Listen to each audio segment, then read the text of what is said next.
혹시 이런 생각을 해보신 적 있나요? 내가 요즘 너무 지친 건가? 왜 이렇게 아무것도 하고 싶지 않을까?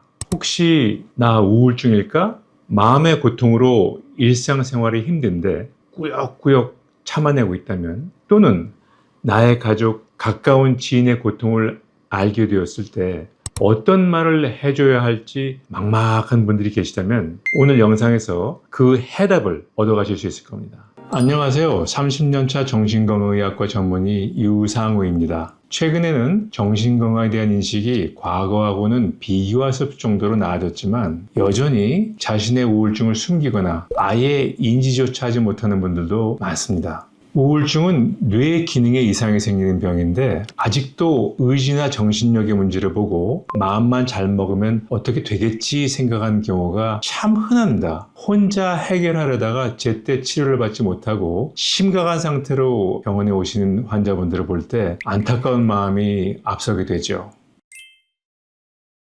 먼저 우울증이 어떤 병인지를 알아보겠습니다. 우울증은 뇌 기능이 전반적으로 떨어지는 질환입니다. 감정뿐만 아니라 신체 기능, 인지 기능을 포함한 뇌의 전반적인 기능이 떨어진다는 이야기죠. 그래서 증상이 다양하게 나타나는데, 우울감이나 슬픔, 의욕저하와 신체 증상으로는 쉽게 피로감을 느끼고 무기력하고, 주의 집중력이나 기억력 저하, 학업이나 업무 처리 능력 저하 같은 인지 기능 저하가 동반되는 질환입니다. 우울증이 생기는 원인을 한마디로 요약하자면 뇌 신경 전달 물질의 균형이 깨졌기 때문입니다. 세로토닌, 도파민 들어보신 적 있을 거예요. 조금 감이 안 잡힐 수도 있으니 눈에 보이게끔 쉽게 풀어서 설명드릴게요. 하나의 신경 전달 물질은 기능이 하나가 아니라 여러 가지입니다. 도파민의 경우 여러 가지 작용 중에 운동 기능도 담당하는데, 뇌에 도파민 생산 공장이 있습니다. 뇌의 흑질이 제대로 생산을 못하면 파킨슨氏병이 옵니다. 제대로 움직이지 못하고 온몸을 덜덜 떨게 되죠. 반대로 도파민을 과잉 생산하면 틱 아시죠? 자신이 원치 않는 불필요한 운동장애가 생깁니다. 도파민의 부족으로 우울증이 오기도 하지만, 특히 우울증을 설명하는 가장 중요한 물질은 세로토닌입니다. 그래서 대부분의 우울증 치료제는 세로토닌 활성화가 주된 작용 기전입니다. 세로토닌의 역할은 감정, 식욕, 수면과 같은 중요한 신체 기능들을 조절해 주는 겁니다. 이 세로토닌의 균형이 깨져서 부족해지면 우울감과 함께 전반적인 뇌의 기능이 떨어지게 되는 것이 우울증의 발병 가장 중요한 원인에 해당이 됩니다. 우울증에서는 상당히 다양한 증상이 나타납니다. 정서 증상으로 우울하고 침울한 기분, 의욕저하뿐만 아니라 짜증이나 화가 늘어나는 경우도 흔합니다.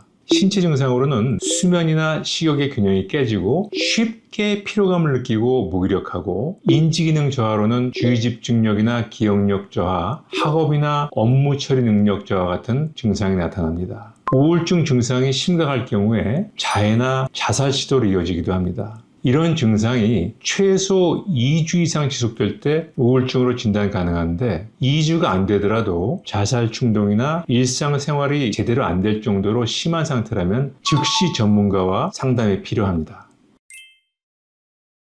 우선 증상의 경중을 구별해야 됩니다. 상, 중, 하를 기준으로 할 때 증상이 경미하다면, 다시 말해서 우울증의 정도가 하 미만이라면 일상생활에서 할 수 있는 노력들을 일정 기간 시도해 볼 수 있습니다. 적절한 수면과 운동, 활동을 통해서 신체 건강을 올리기 위한 노력을 하고, 가까운 사람들 위주로 친밀한 관계가 끊기지 않도록 유지해보고, 명상, 요가, 복식호흡 등 스트레스를 줄일 수 있는 방법들을 배우고 참여하기 쉬운 여러 가지 활동들을 시도해보는 겁니다. 하지만 이런 시도가 별 효과가 없거나 사회적 기능의 저하, 예를 들면 직장 생활이 힘들거나 성적 저하 같은 문제, 또는 식욕이나 수면에 큰 변화가 있을 경우, 또는 자해나 자살 충동 같은 증상이 동반되는 경우에는 하루속히 병원을 방문하는 것이 필요합니다.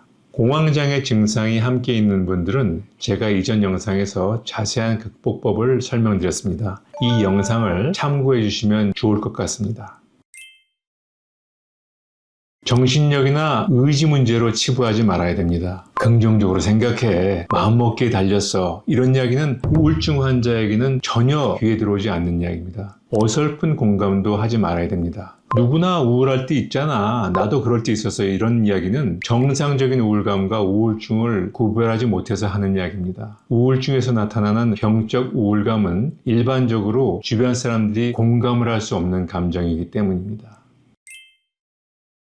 잘 들어줘야 됩니다. 듣는 사람 입장에서는 우울증 환자의 우울한 감정에 공감하기 어렵습니다. 그렇게까지 우울하거나 부정적으로 생각할 문제가 아니라는 생각에 오히려 듣다가 답답해지거나 짜증이 나기 쉽습니다. 하지만 그럼에도 불구하고 최소한 한두 번은 잘 들어줘야 됩니다. 진심으로 이야기를 들어주고 이야기하기 참 힘들었을 텐데 말해줘서 고맙다와 같은 반응이 적절한 답변이 될 수 있습니다. 지지적인 태도를 주지. 전문가가 아닌 이상 우울증 환자와 이야기를 지속적으로 반복적으로 이어나가는 과정은 매우 어렵습니다. 특히 우울증이 심하면 심할수록 모든 것에 부정적이고 희망을 잃어버린 상태이므로 치료를 권유하는 것에 대해서 매우 부정적인 반응을 보이는 경우가 많습니다. 따라서 병원 방문 같은 전문적인 도움을 권유하며 지지적인 태도를 유지하는 것이 중요합니다.